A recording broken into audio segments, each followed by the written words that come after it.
Linear differential equation with constant coefficient, first year plastic की, first year MT जो भी है व्हाटएवर, फर्स्ट ईयर स्टूडेंट्स की BTech की क्लास है। और linear differential equation with constant coefficient means linear means होता है फर्स्ट डिग्री एंड ऑर्डर में बी एनी। ऑर्डर देखिए हमने मे बी एनी के लिए nth ऑर्डर ले लिया है और dn-2 ऑर्डर इस तरह से घटता रहेगा। It is n, it is n-1, it is n-2 and so on. आपकी जो इक्वेशन जाएगी तो लास्ट में a and y is equals to q, where q is the function of x. q is the function of x only. Okay, this is the nth order linear differential equation with constant coefficient. Constant coefficient means इसके जो coefficients हैं a naught, a1, a2, these all are constant. Okay, तो इसको हम कैसे solve करते हैं? Solution of differential equation देख रहे हैं।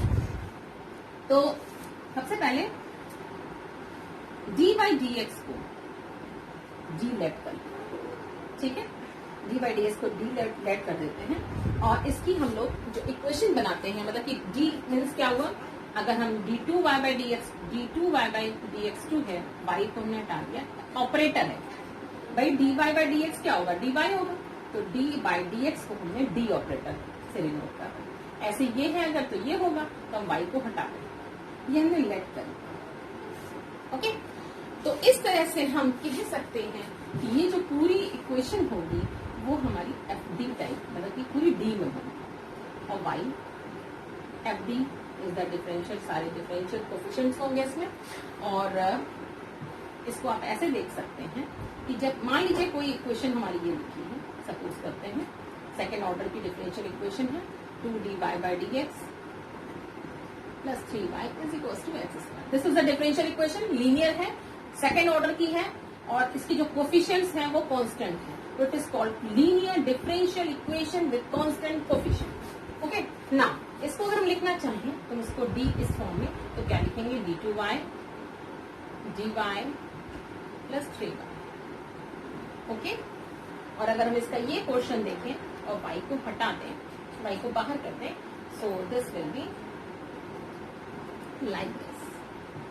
ओके, तो हम इसी को हम बोल रहे हैं, this is what, this is F D, जो कि डी का फंक्शन है और y इज इक्वल टू। तो इस टाइप की इक्वेशन जो होती है हमारी, this is called the linear differential equation with constant coefficient. Okay, where q is the function of x and F D is the function of d। Okay, now so this is the equation. अब हम इसका solution निकालते हैं। इसका solution जो होता है, इसका जो सॉल्यूशन होगा वो y is equal to complementary function plus particular integral. बात को समझिएगा, दोनों निकालना आपको बताना, दोनों का समीशन होता है, complementary function and particular integral. Okay, तो सबसे पहली चीज आती है कि हम कॉम्प्लीमेंट्री फंक्शन कैसे निकालते हैं, कॉम्प्लीमेंट्री फंक्शन कैसे निकालते हैं। This is the complementary function. Okay, complementary function जो निकलता है वो हमेशा इस इक्वेशन के, इक्वेशन 1 के फ्रॉम LHS पार्ट से निकलता है। ओके, तो उस पर वर्कआउट करते हैं। LHS पार्ट में ये जो FD है, टेक FD को लेते हैं और D को input, this is a working rule, D को इनपुट कर देते हैं, then we get the auxiliary equation. Okay, auxiliary just example देखिएगा, फिर से समझिएगा। अभी आपने कोई एग्जांपल लिया था जैसे d square by dx square minus, change कर दिया हमने example, 3d by dx plus 2y is equal to x square. तो इसमें देखिए तो क्या बन जाएगी ये इक्वेशन, d स्क्वायर माइनस 3, इसको क्या कहेंगे d2y, परफेक्ट चीज d2 है और कभी कभी d स्क्वायर हो जाता है, यह देते हैं। ओके, माइनस, ठीक। अब अगर हमें CF निकालना है तो इसका ये वाला पार्ट, ये वाले पार्ट में देखिए अगर हम y ऑपरेटर को कलेक्ट कर लें तो हमारा ये हो जाएगी इक्वेशन, हो जाएगी। इसका LHS पार्ट क्या है, d square minus 3d plus 2। Okay, d को इनपुट कर दिया, तो जब जो इक्वेशन मिलती है इनपुट करने में, it is called the auxiliary equation. Okay, I think आपको क्लियर हो रहा होगा, this is called auxiliary equation, ये हमारी ऑक्सिलरी इक्वेशन। क्लियर? इस तरह से हम ऑक्सिलरी इक्वेशन बनाते हैं। अब देखिएगा, समझिएगा, ऑक्सिलरी इक्वेशन बनाने के बाद दिस इज ऑक्सिलरी इक्वेशन। आप लोग बीच में स्क्रीनशॉट भी ले सकते हैं जब आप वीडियो देखें। ऑक्सिलरी इक्वेशन से हम देखें एम के रूट्स मिल जाएंगे, जितनी एम की पावर होगी उतने एम के रूट्स मिलेंगे। इस पे वर्कआउट करने जा रहे हैं कि एम के रूट्स कैसे होंगे कि सीएफ क्या आए। ओके, एम के हमारे रूट्स कैसे हो सकते हैं? रियल भी हो सकते हैं, डिस्टिंक्ट भी हो सकते हैं, या कंसाइड भी एक जैसे भी हो सकते हैं, जैसे कि होते हैं किसी भी क्वाड्रेटिक इक्वेशन। हाँ, यस। तो ऑक्सिलरी इक्वेशन पे हम लोग वर्क कर रहे थे। इक्वेशन हमारी ये है, g की पावर m, जो हमने अभी लास्ट में आपको दिखाया था। This is the differential equation. हमने firstly eliminate the first thing is eliminate the highest power, eliminate the coefficient of highest power. Okay, just like अगर कोई equation example d²y is 2 plus, मतलब कि I am saying the coefficient of highest order of the differential equation should be 1. Okay, like this. It is 4 dy by dx and it is 2. If this is the equation, then always eliminate 2. Make this 1. To divide this equation by 2. Getting? So that this should be 1. That's why here d की power nth order differential equation it is, and the coefficient of nth order will be 1. Okay, now so I make the auxiliary equation, d put d is equals to m for finding CF only. Complementary function निकालने के लिए I am doing so, मैं ऐसा कर रही हूं, otherwise कोई जरूरत नहीं है आपको ऐसा करने की। d को हमने m पुट किया। ओके, d को जब हमने m पुट कर दिया तो first thing, this differential equation is different thing, and we are working for CF, complementary function. Put d is equals to m, we get this equation. Okay, now case 1, when roots are real and distinct, जब हमारे roots हमारे real हो और distinct हो। जब real और distinct होंगे तो जस्ट इसमें आप देखिएगा डिफरेंशियल इक्वेशन ये है, जब हमारे रूट्स हमारे रियल और डिस्टिंक्ट होंगे तो इक्वेशन जो हमारी ये वाली जो इक्वेशन है वो इक्वेशन हमारी कुछ इस टाइप की होगी। ओके भाई, रूट्स हमारे अगर रियल एंड डिस्टिंक्ट है, अब आपके दिमाग में आ रहा होगा मैम ने कहा था कि हम इसको पुट करते हैं, ऑक्सिलरी इक्वेशन फाइंड करते हैं, बट हम यहाँ पे ऑक्सिलरी इक्वेशन से डिफरेंट जा रहे हैं कि अगर हमारे किसी इक्वेशन के रूट्स हमारे बताए हैं हमको, जैसे मान लीजिए कोई क्वाड्रेटिक इक्वेशन है ax² plus bx plus c, अगर हमारे इसके रूट अल्फा बीटा है तो हम इस इक्वेशन को क्या लिखेंगे, x minus alpha x minus beta. Okay, यही तो लिखते हैं। तो उस हिसाब से हम कर रहे हैं कि हमने मान लिए इसके रूट्स जो हैं वो m1 m2 m3 mn है, तो इसके रूट्स हमारे डिस्टिंक्ट है, तो ये हमारी इक्वेशन है। ओके, नाउ अगर आप एक से इसका सोल्यूशन निकालते हैं d माइनस m1, तो ये देखिए इसका सोल्यूशन क्या निकलेगा, ये क्या है dy बाई डी को क्या लिखते हैं dy by dx minus m1। ये सब आपको करना नहीं है क्वेश्चन में, बस हम आपको बता रहे हैं कि CF आता कैसे, कॉन्सेप्ट आपको पता होना चाहिए। d minus dx minus m1, तो this equation dy by dx minus m1y is equal to 0. So this is linear in y. That's so, ये linear in y है, तो linear in y में जो इंटीग्रेटिंग फैक्टर होता है वो क्या होता है, e की power, this is what t। भाई ये इक्वेशन इस टाइप की है, dy by dx plus ty is equals to q। तो p यहाँ पे क्या है माइनस m1 और dx। Okay, this is our if। Solution क्या हो जाएगा इसका, y इंटू if, बता चुकी हूँ लास्ट लेक्चर में, इंटीग्रल q की वैल्यू 0 है यहाँ पे, क्योंकि हम यहाँ पे 0 मान के चल रहे हैं। हमने आपसे पहले ही बोला था कि CF कॉम्प्लीमेंट्री फंक्शन निकालने के लिए हम लोग कॉम्प्लीमेंट्री फंक्शन निकालने के लिए हम लोग इस पार्ट को, इसके एलएचएस साइड को 0 मानते हैं और सिर्फ एलएचएस साइड से ही निकालते हैं, आरएचएस को 0 मानते हैं। Okay, this is 0 x plus C. C constant लिखने की जरूरत नहीं है, वैसे तो नहीं लिखते हैं इसमें हम, चलो ठीक है, लिख दिया C1। ओके, तो y इंटू आई एफ की वैल्यू ये क्या हो जाएगा, M1 तो कांस्टेंट है ना, इंटरवल x आ जाएगा C। और इसको क्या लिख सकते हैं, y इज इक्वल टू, देखिए एक फैक्टर से हमारा एक सॉल्यूशन आया, ऐसे ही सेम आ जाएगा C2, दूसरे वाले फैक्टर को लेंगे M2x, C3, M3x and so on. ठीक है, और क्योंकि ये सारे इसी फैक्टर के, इसी इक्वेशन के हैं, तो सबको हम सम अप कर देंगे। ओके, तो finally CF complementary function of that equation will be C1 e की पावर m1x, C2 e की पावर m2x एंड जितने भी आपके रूट्स हो। Okay, so this is our CF। अगर n रूट्स थे इसमें तो n ऑर्डर था, तो CN जितने नंबर ऑफ कांस्टेंट, जितना ऑर्डर होता है डिफरेंशियल इक्वेशन का, उतने ही नंबर ऑफ कांस्टेंट होंगे for CF। Okay, so this is CF। ये हमारा कॉम्प्लीमेंट्री फंक्शन हो गया जब हमारे रूट्स हमारे डिस्टिंक्ट थे। केस 2, व्हेन रूट्स आर, जब रूट्स हमारे इक्वल होते हैं, जब रूट्स हमारे इक्वल है means M1 is equal to M2। हम बहुत डिस्कस नहीं करेंगे, अब डायरेक्ट हम फॉर्मूला बताएंगे और आप लोग बुक की हेल्प से थोड़ा सा कर भी लीजिए, और फॉर्मूला कैसे आया है, क्यों आया है, एक हमने कॉन्सेप्ट बता दिया आपको। M1 is equal to M2 होगा, तो C1, अगर दो रूट्स बराबर है तो C1 प्लस C2x हो जाएगा, और जो भी रूट होगा इसको अगर M मान लिया हमने, x।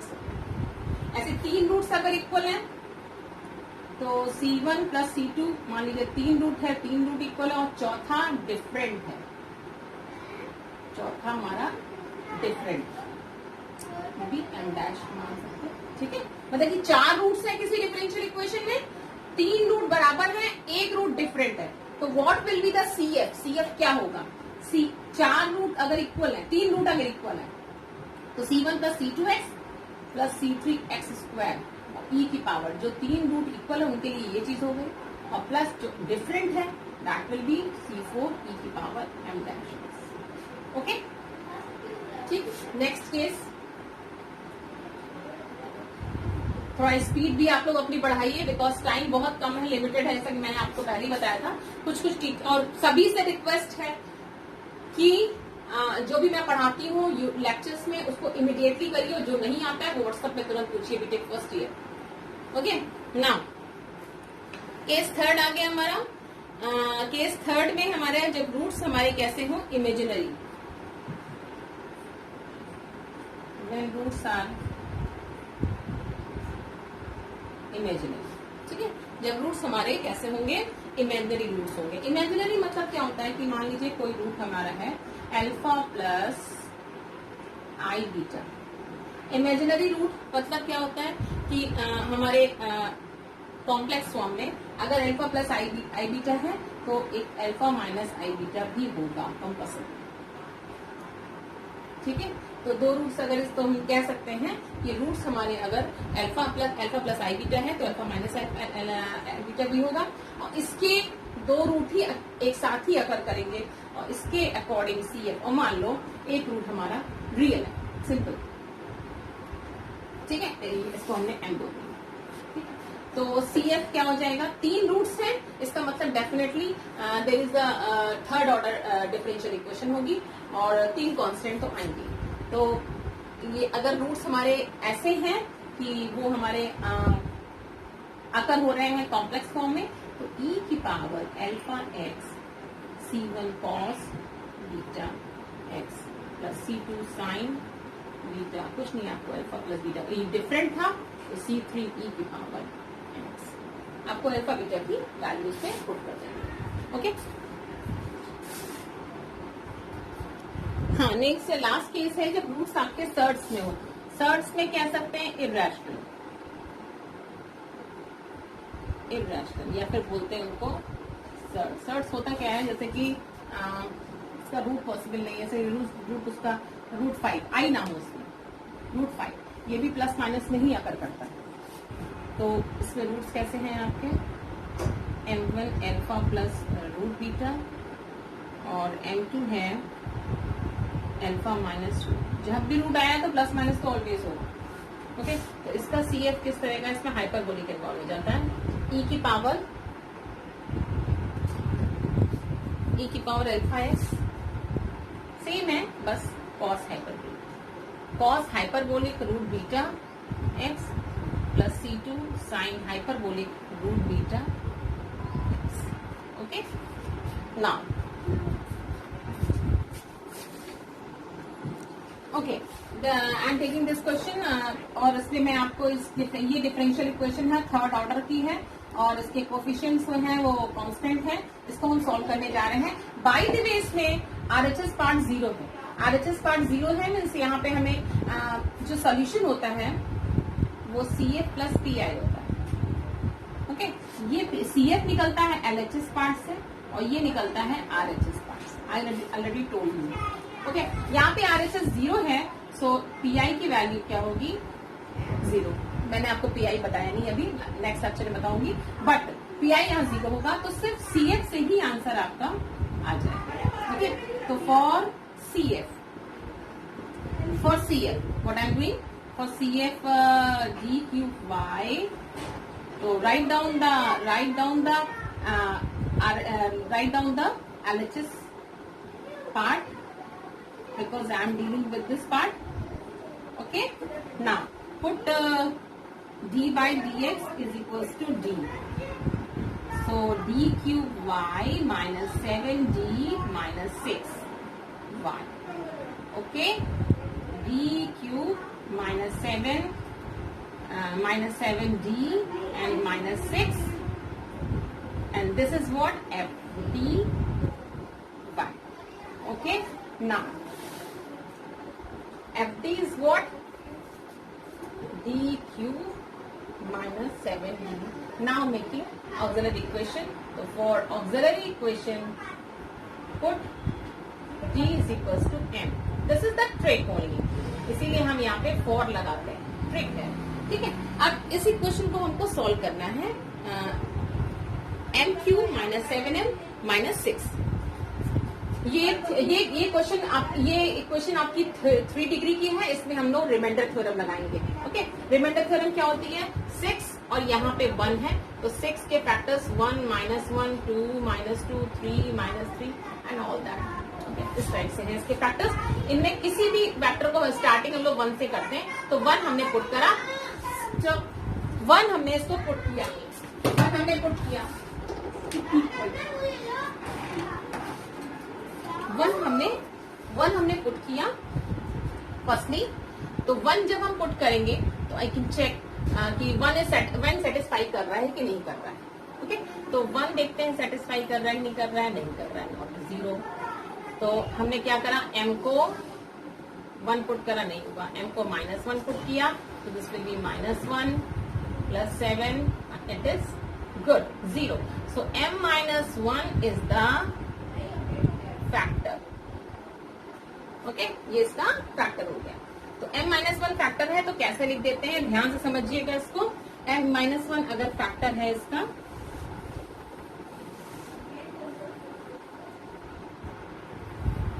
ओके, m-1 अगर इसका फैक्टर है तो इस इक्वेशन को हम कैसे लिख सकते हैं, रिमाइंडर थ्योरम की देखिए, एक तो ये ट्रिक है, m-1 इसका फैक्टर है, मतलब m+1 इसका फैक्टर है। m+1 को 1-2 बार लिख लीजिए, ध्यान से समझिए, एटलीस्ट 3 टाइम्स लिख लीजिए, 2 टाइम्स। देखिए m क्यूब लाना है आपको, m क्यूब लाना है। अब आप एक काम और कर सकते हो, m+1 से इस इक्वेशन को, कई लोग ऐसे भी करेंगे, इसको डिवाइड करेंगे। ठीक है, तब जो आएगा वो, हम डिवाइड करने को थोड़ा लेमैन तरीका मांगते हैं, हम ऐसे ही करते हैं। m क्यूब लाना है तो m स्क्वायर से जो मल्टीप्लाई करो लिखते जाओ, m क्यूब साथ में आएगा लेकिन m स्क्वायर भी दे जाएगा, m स्क्वायर हमको नहीं चाहिए, there is no need of m square, तो हमने माइनस से मल्टीप्लाई, -m से करा, तो ये हमें -m स्क्वायर मिल गया, लेकिन साथ में गिफ्ट मिला क्या, -m का। अब हमें चाहिए माइनस का 7m, माइनस m पहले से है तो -6 से मल्टीप्लाई किया, 6 आया, 6 देखिए अपने आप आ जाता है। Okay, so finally you will get this same. Okay, तो तुम्हारे फैक्टर्स क्या हो जाएंगे, m square minus m minus c। This is strict, नहीं समझ में आई बार बार देखिए, नहीं तब भी नहीं समझ में आई तो मुझे पर्सनली पूछ सकते हो। ओके, ये इसका फैक्टर हो गया, इसके फैक्टर भी करने हैं, 3 दूनी 6 हो गया, 3m और प्लस 2m। m ये तो आप लोगों को आना ही चाहिए, आता ही होगा कई बच्चों को, कुछ बच्चे भूल गए होंगे। m plus 2, m minus 3 and m plus 1 already है। ये 3 फैक्टर इसके आ गए। ओके, नाउ जब इसके 3 फैक्टर आ गए तो इक्वेशन क्या हो गई, इसके फैक्टर्स क्या क्या आ गए, -1 और 3, दे ऑल आर डिस्टिंक्ट, ये सब अलग अलग है। तो what will be CF, complementary function क्या होगा, C1e की पावर -x प्लस, भाई ये m1 है, ये m2 है, ये m3 है, ऐसे समझिए। ठीक है, डोंट गेट कंफ्यूज। ठीक है, मैं फिर से बता रही हूँ, ये m1 है, ये m2 है, ये m3 है। CF क्या होता है, अगर अलग अलग है तो C1e की पावर m1x प्लस C2e की पावर m2x प्लस C3e की पावर m3x। सो C1e की पावर -x प्लस C2e की पावर 3x प्लस C3e की power -x। Okay, this is CF। अब जब CF ये हो गया और हमको पता है यहाँ पे PI क्या है, ऑलरेडी 0 है। ओके, तो CF प्लस PI अगर क्यों 0 बता चुके हैं, तो CF प्लस PI, तो Y का आंसर क्या हो गया, C1e की पावर -x, C2e की पावर 3x, C3e की power -2। This is the solution of differential equation. Okay.